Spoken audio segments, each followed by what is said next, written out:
Whispers in Paradise. Marcus Reed adjusted his Italian sunglasses as he stared at his computer screen. The Amalfi Coast Resort looked perfect. Secluded villas perched on limestone cliffs, infinity pools merging with the azure Mediterranean, and exclusive access to private beaches. At 42, Marcus had built Reed Architectural Innovations into one of Boston's premier design firms. But success had brought a peculiar emptiness he couldn't explain. "Is this the one?" Olivia Chen leaned over his shoulder, her jasmine perfume enveloping him as her fingertips traced gentle circles on his back. "It's perfect," Marcus replied, turning to face his 34-year-old project manager. What had begun as late nights reviewing blueprints had evolved into something more complicated, more dangerous, and infinitely more thrilling over the past 7 months. Olivia smiled, her dark eyes reflecting both excitement and uncertainty. "Are you sure we won't be recognized?" "It's halfway around the world from Boston, and I've booked it under my secondary email. 4 nights at Villa del Mare, just you and me." What Marcus couldn't know, was that Villa Paradiso Resort had recently been acquired by Rivera International Hospitality, the hotel empire helmed by his father-in-law Antonio Rivera. His wife, Sophia, 38, had spent summers there as a child before her family purchased it entirely 6 months ago. Later that evening, Marcus entered the spacious Beacon Hill townhouse he shared with Sophia. The scent of rosemary and garlic filled the air. "You're home early," Sophia said, wiping her hands on an apron. Her chestnut hair was pulled back in a casual ponytail, her face free of makeup after a day working remotely for the Rivera Foundation, the charitable arm of her family's business. "Just wrapping up before the Beijing project presentation," he said, kissing her cheek. "Which reminds me, I'll need to fly out next Thursday for about 5 days. Sophia nodded, stirring the risotto. "That's perfect timing, actually. Dad wants me to review some foundation proposals, and I can focus better without distractions." Marcus felt the familiar pang of guilt, but pushed it aside. "How was your day?" "Productive. We're finalizing grants for marine conservation efforts in the Mediterranean. The flagship project is near our new Amalfi property." "That's great," Marcus managed, his collar suddenly tight. Across town, Olivia sat in her apartment reviewing their itinerary. Unlike Marcus, who had compartmentalized their affair with disturbing ease, she felt the weight of their deception. She had met Sophia twice at company events, a woman with kind eyes, intelligent conversation, and genuine warmth. The guilt was a constant companion, yet the connection with Marcus felt undeniable. Her phone buzzed with a message from Marcus. "All set. Tickets booked. Can't wait to have you all to myself."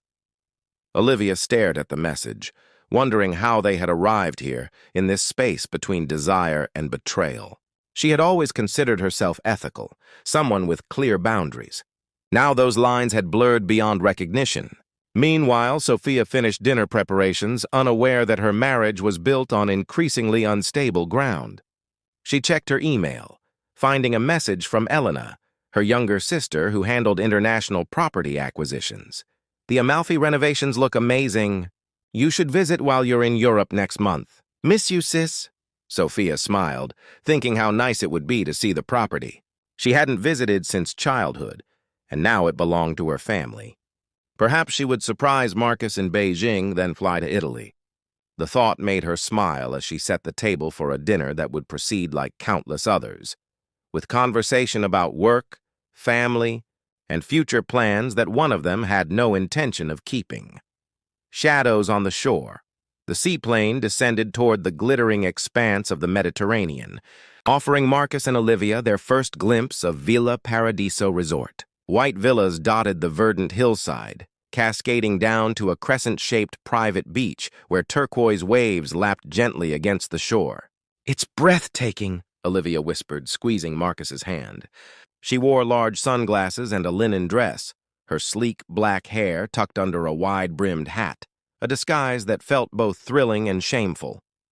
Marcus kissed her temple. 5 days of paradise. No emails, no calls, no complications. As the seaplane touched down on the water, neither noticed the Rivera International Hospitality logo subtly embossed on the aircraft's interior. A sleek wooden boat ferried them to the resort's private dock, where staff waited with refreshing towels and welcome drinks. "Mr. and Mrs. Taylor, welcome to Villa Paradiso," the concierge said, using the false name Marcus had registered under. "We've prepared your seaside villa with everything you requested." Marcus smiled, placing his hand on Olivia's lower back as they followed the path through lush gardens. Their villa stood apart from the others, offering privacy with its secluded terrace and infinity pool overlooking the sea. "This is perfect," Olivia said once they were alone, wrapping her arms around his waist. "I almost can't believe we're really here."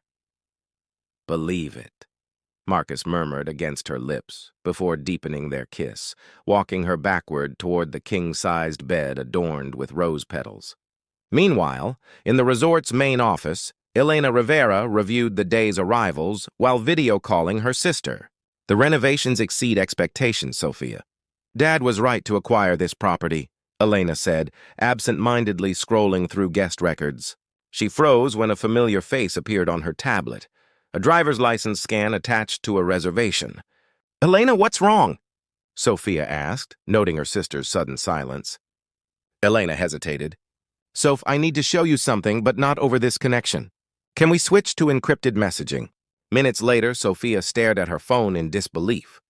There was Marcus, her husband, alongside. Booking details for a villa, registered to Marcus and Julia Taylor. The arrival photos from the dock surveillance showed him with an Asian woman she recognized from his office. Sophia's hands trembled. "Are you certain it's him?" "It's him, Sophia. I'm so sorry." Sophia closed her eyes, 1,000 moments of intuition suddenly crystallizing. Late nights, business trips, the emotional distance that had grown between them. She had attributed it to his success, to the pressures of his expanding company. Now the truth was undeniable. "What do you want me to do?" Elena asked. "I can have security remove them immediately." "No," Sophia said firmly, surprising herself with her steady voice. "Don't alert them. I'm coming there. Sophia, book me on the next flight to Naples. Have a car waiting. Tell no one else, Elena. This stays between us." As evening fell over the resort, Marcus and Olivia dined on their private terrace. Candlelight flickered across their faces as they shared seafood pasta and local wine. "To freedom," Marcus toasted, clinking his glass against hers. Olivia's smile faltered slightly. "Is that what this is?" "What do you mean?" "This isn't freedom, Marcus. It's stolen time." Marcus set down his glass. "Hey, we agreed not to talk about that here." "I know, but—" Olivia hesitated. "I keep thinking about Sophia." Marcus's jaw tightened. "My marriage was over long before us, Olivia. Sophia and we're essentially business partners now. Different ambitions, different lives. Then why haven't you left?" The question hung in the air as a shooting star streaked across the night sky above them. Neither noticed the private jet touching down at the mainland airport, carrying Sophia Rivera Reed toward a confrontation that would change all their lives. The tide turns. Sophia arrived at Villa Paradiso before dawn, the resort still draped in pre-morning shadows. Elena waited at the private staff entrance, concern etched across her face. "You didn't have to come." Elena embraced her sister. "We could handle this differently." Sophia pulled back, her eyes clear and resolute. "I need to see it with my own eyes." Elena nodded reluctantly. "I've arranged everything. You'll stay in the owner's residence. It overlooks the entire property, including their villa." "And they don't know I'm here?" "No one knows except Antonio, the head of security, and me. Dad called. I had to tell him." Sophia sighed. "What did he say?" "That Marcus is fortunate you're handling this instead of him." By mid-morning, Sophia sat on the owner's suite terrace with high-powered binoculars, watching as Marcus and Olivia enjoyed breakfast by their pool. The intimacy between them was unmistakable. The casual touches, the shared laughter, the way he tucked a strand of hair behind her ear. Each gesture was a dagger to Sophia's heart, yet she observed with remarkable composure. "Mrs. Rivera Reed," Antonio approached with a tablet.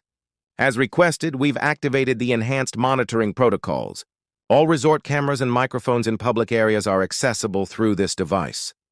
Sophia took the tablet. Thank you, Antonio. And you've arranged the special evening I requested? Yes, ma'am. The private beachfront dinner is set for tonight at 8. The staff has been briefed to maintain the charade until your signal. Throughout the day, Sophia watched them from afar, swimming in the crystal waters, receiving couples massages on the beach, hiking to the hillside viewpoint.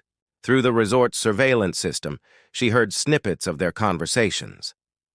"I wish we could stay here forever," Olivia said as they walked along the shore. "Maybe someday we can," Marcus replied, "once I figure everything out back home." By late afternoon, Sophia had seen enough. She called her father, Antonio Rivera. "I've made my decision," she told him. "I want access to all accounts tonight, and I need the legal team ready tomorrow." "They're standing by," Antonio assured her. "Are you certain about this approach?" "Yes, this ends on my terms, not his." As sunset painted the sky in brilliant oranges and pinks, resort staff delivered an invitation to Marcus and Olivia's villa, a complimentary executive chef's tasting dinner in a private beach cove, courtesy of management for valued guests. "This place is incredible," Marcus said as they dressed for dinner. "The attention to detail, the service. It's like they can read our minds." Olivia slipped into a sleek black dress, adorning herself with the diamond earrings Marcus had given her for her birthday. "It's magical," she agreed, though something felt increasingly unsettled within her. At 8 o'clock, they followed lanterns down a winding path to a secluded beach. A single table awaited, surrounded by flaming torches and strewn with rose petals. Champagne chilled in an ice bucket as gentle waves lapped nearby. "Mr. and Mrs. Taylor," a staff member greeted them. "Your host will join you momentarily." Marcus frowned. "Our host? We didn't—" "Good evening, Marcus." They turned to find Sophia standing there, elegant in a white dress that caught the torchlight. The breeze gently moved her hair as she regarded them with unexpected calmness. "Sophia," Marcus whispered, the color draining from his face. Olivia stumbled backward, her hand flying to her mouth. "Oh my God! Please sit!" Sophia gestured to the chairs. "The chef has prepared an excellent menu, and it would be a shame to waste it." Marcus remained frozen. How did I know?" Sophia smiled without warmth. "This is my family's resort, Marcus. One of 37 properties in the Rivera International portfolio. The same portfolio that financed your first 3 commercial projects." Sophia turned to Olivia. "Ms. Chen, isn't it?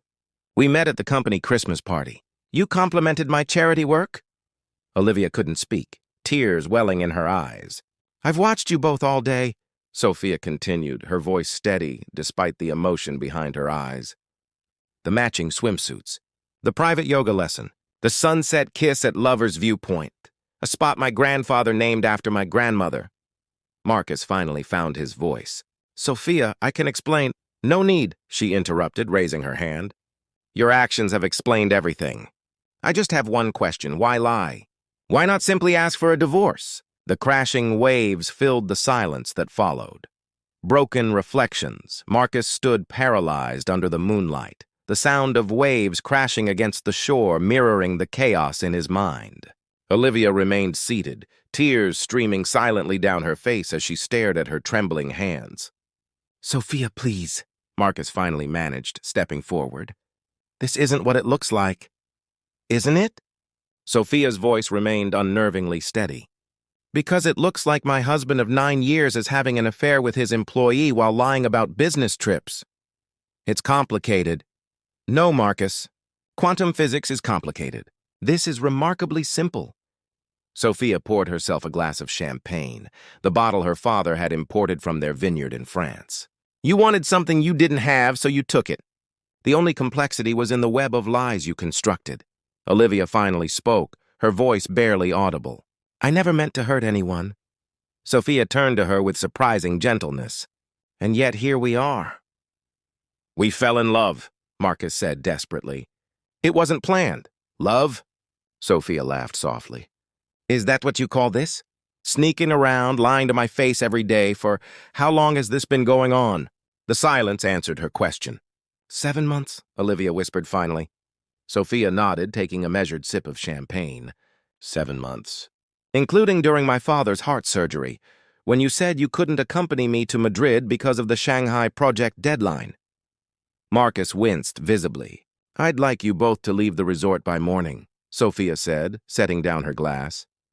A seaplane will be ready at 7 a.m. Your belongings are being packed as we speak. You're having us thrown out? Marcus asked incredulously. Consider it mercy, Marcus. My father wanted security to escort you out immediately, wearing considerably less than you are now. Olivia stood abruptly. I should go. I'm sorry, Sophia. Truly. Ms. Chen, Sophia called as Olivia turned to leave. A word of advice. A relationship built on deception rarely stands on solid ground. After Olivia disappeared up the beach path, Marcus approached Sophia. Can we talk about this privately, please? We're beyond private conversations, Marcus. The legal papers will be delivered to your office next week. You're divorcing me? Just like that? Just like that? Sophia's composure finally cracked, her voice rising. You've been living a double life for 7 months. What did you expect? I expected you to fight for our marriage. He shouted back. Our marriage? Sophia stood, her eyes flashing. The one you've already abandoned? The one you betrayed with every lie, every touch, every moment with her? That marriage died long before tonight, Marcus. You just didn't have the courage to end it honorably. Security appeared at the edge of the torchlight. Is everything all right, Mrs. Rivera-Reed? Yes, Antonio. Mr. Reed was just leaving. Marcus's shoulders slumped in defeat. Sophia, I do love you. Not enough, she finished for him. Not enough, to be honest. Not enough to choose me. Goodbye, Marcus. Dawn broke over Villa Paradiso as Sophia watched the seaplane disappear into the horizon. Elena approached, wrapping an arm around her sister's shoulders. You handled that with more grace than he deserved, Elena said. It wasn't for him, Sophia replied. It was for me. The following weeks passed in a blur of legal meetings and painful revelations. Marcus had been diverting company funds to finance his affair. Weekend getaways, jewelry, even a leased apartment in the city. The evidence Sophia's legal team gathered was damning enough that Marcus agreed to her settlement terms without contest. Olivia resigned from Reed Architectural Innovations immediately upon return. 3 months later, Sophia heard through mutual connections that Marcus had tried to rekindle their relationship, only to discover Olivia had moved to San Francisco for a fresh start. Meanwhile, Sophia threw herself into the Rivera Foundation work, finding purpose in environmental conservation projects along the Mediterranean coast. The distraction of meaningful work provided solace as she rebuilt her life piece by piece. One evening, as summer faded into autumn, Sophia sat alone on the terrace of her Boston brownstone. Her phone buzzed with a message from Elena. Thinking of you today. How are you holding up? Sophia typed back, better than yesterday. Not as good as tomorrow will be. She set down her phone and looked up at the stars, recalling something her grandmother once told her. Pain carves deeper capacity for joy into your heart, if you let it. For the first time since that night on the beach, Sophia felt the truth of those words taking root. Sunrise Horizons 1. Year later, Sophia stood on the observation deck of the Rivera Marine Conservation Center in Sardinia, watching researchers tag and release rehabilitated sea turtles into the crystal waters below. The center represented her first solo project as the newly appointed director of Sustainability for Rivera International, a role that had brought unexpected healing through purpose. Impressive. Facility, came a voice behind her. The floating research platforms are particularly ingenious. Sophia turned to find a man with sun-weathered skin and observant gray eyes studying the architectural plans mounted on the wall. His casual linen shirt and khaki pants stood in contrast to the formal business attire she'd grown accustomed to in boardrooms. Thank you, she replied, though I can't take credit for the design. That was a collaboration with local marine biologists. Julian Hayes. He extended his hand. I'm one of those biologists. Just transferred from the Australian Great Barrier Reef Project. Sophia Rivera, she said, shaking his hand. I've read your research on coral rehabilitation techniques. Julian's eyebrows rose in surprise. Most executives don't bother with scientific journals. I'm not most executives, Sophia smiled, finding the expression came more naturally than it had in months. Your proposal for integrating sustainable tourism with conservation efforts was the reason we approved this center's expansion. They walked along the observation deck, discussing the center's future plans. Julian's passion for marine ecology was evident in every animated explanation, his hands gesturing expansively when describing underwater ecosystems. Would you like to see something remarkable? He asked suddenly. The timing should be perfect. Curiosity piqued. Sophia followed him down to the research docks where a small boat awaited. Minutes later, they were skimming across gentle waves toward a secluded cove as the afternoon sun began its descent. Where exactly are we going, Dr. Hayes? Julian, please, he corrected with an easy smile. And it's a surprise. One of the perks of being the boss is occasional adventure, right? The boat slowed as they entered a hidden lagoon surrounded by limestone cliffs. Julian cut the engine, letting them drift in the stillness. Now we wait, he said, checking his watch. 4? Sophia asked. 5 more minutes. As the sun sank lower, the water around them began to shimmer with bioluminescent plankton, tiny points of blue light activating in response to the changing light conditions. Simultaneously, a pod of dolphins entered the lagoon, their movements creating streaks of glowing blue beneath the surface. "Oh my God," Sophia whispered, watching in awe as the dolphins played through the luminescent waters, creating underwater constellations with every dive and twist. This population has developed a unique behavior, Julian explained softly. They've learned that moving through the bioluminescence at sunset creates the maximum effect. Some researchers think they're doing it purely for play. It's beautiful, Sophia said, her eyes never leaving the spectacle. This is what we're protecting, Julian said, his voice earnest. Not just animals or ecosystems, but moments like this, natural wonders that remind us why the world is worth fighting for. Something in his words resonated deeply with Sophia. She'd spent the past year rebuilding her professional life, but her personal world had remained carefully guarded, walled off from potential hurt. Over the following months, Sophia found herself collaborating closely with Julian on the Conservation Center's expansion. Unlike her relationship with Marcus, built on ambition and social compatibility, her connection with Julian developed organically through shared values and genuine respect. Julian never pushed for more than professional friendship, sensing her careful boundaries. But as summer returned to the Mediterranean, something shifted during a late evening reviewing sustainability reports on the center's rooftop garden. You never mention your past, Julian observed casually, closing a folder of data. Everyone at the center speculates about the mysterious Sofia Rivera. What do they say? She asked, amused. Some think you're a reformed corporate raider seeking redemption. Others suggest you're secretly royalty in hiding. His eyes crinkled with humor. My favorite theory is that you're actually a marine biologist who infiltrated the corporate world to change it from within. Sophia laughed. A full, unburdened sound she barely recognized as her own. The truth is far less interesting. I doubt that, Julian said softly. Perhaps it was the starlight, or the year of healing, or simply Julian's patient presence. But Sophia found herself sharing the story she'd kept locked away, the betrayal, the beach confrontation, the painful aftermath. Julian listened without interruption, his expression thoughtful. When she finished, he didn't offer empty platitudes or judgments. Thank you for trusting me with that, he said simply. It explains the remarkable woman sitting before me now. How so? Pain either breaks us or forges us. You chose to be forged. Later that evening, as they walked along the moonlit shore near the Conservation Center, their hands brushed accidentally. Neither pulled away. When Julian finally kissed her, it felt nothing like the passionate but calculated chemistry she'd shared with Marcus. This was quieter, deeper, like coming home to a place she'd never been before.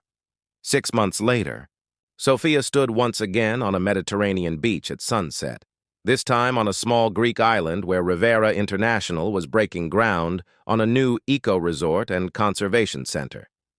Julian had integrated his research team with the development process from day one, ensuring the property would enhance rather than harm the local ecosystem. "Penny, for your thoughts?" Julian asked, wrapping his arms around her from behind. "I was thinking about endings and beginnings," Sophia said, leaning back against him. "How sometimes they're impossible to tell apart." "Deep thoughts for a construction site inspection," he teased gently. Sophia turned in his arms, studying the face that had become her favorite landscape. "2 years ago, I thought I was experiencing an ending.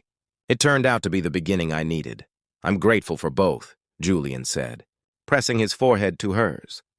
As the first stars appeared above the Aegean Sea, Sophia realized the wisdom in her grandmother's words had come full circle.